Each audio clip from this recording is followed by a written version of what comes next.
Have you ever been in a class where you just don't get any of the material? It might be because that class isn't catering to your specific learning style. Or you just think of chemistry. I'm Jenna Beavers, and today I will guide you through the various types of learning.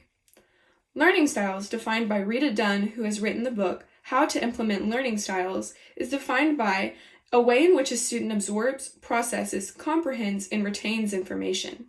And when in a class you do not understand, it would be beneficial to know your learning style so you can create a helpful study pattern.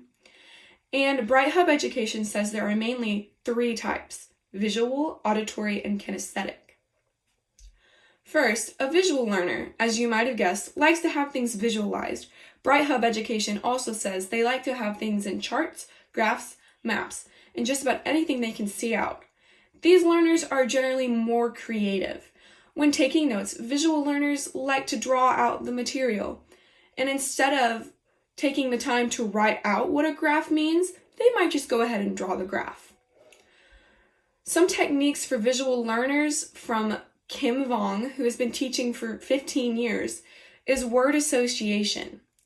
So when writing on the board, instead of writing down the full process, write down one word to make their minds associate that topic with that word. So if you're saying turn in the paper, read the book, go to the bathroom, you might just say turn, read, bathroom. Mind maps are another great technique. Mind maps is where you start with the main subject and you create branches following their thought process so they can see where their mind is going. Summarizing complex information is another very good way for visual learners. So that means taking your lecture notes, turning them into slides, and finally making a little chart or graph that goes along. It really helps a visual learner's mind to see how everything strings out. The second type of learning is auditory learning. And again, this name is pretty self-explanatory.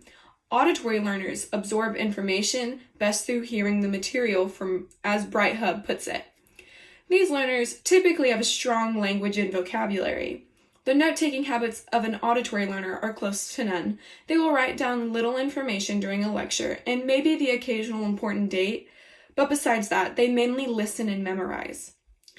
Some learning techniques for auditory learners that Kim has used are jingles to learn. Putting information into little rhymes or jingles really helps reiterate the information for the learner, which memorization is such an important part for auditory learners.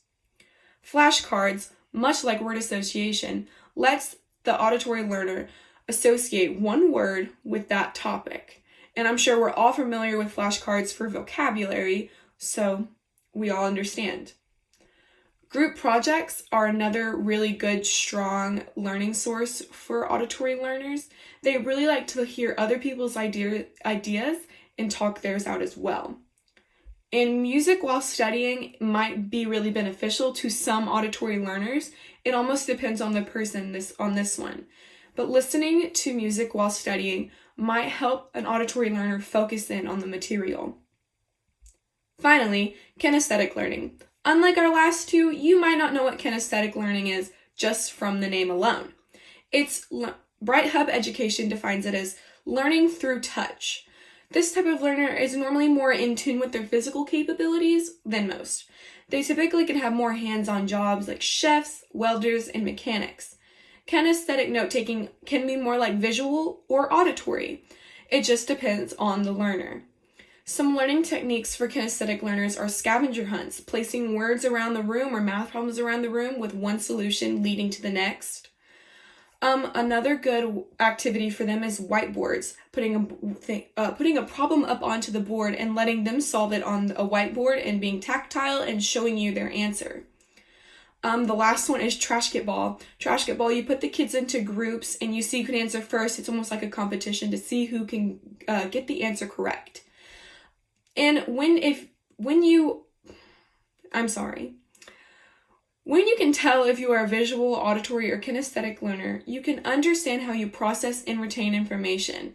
And knowing what works for you can benefit you in many ways. Who knows, you might master chemistry after all.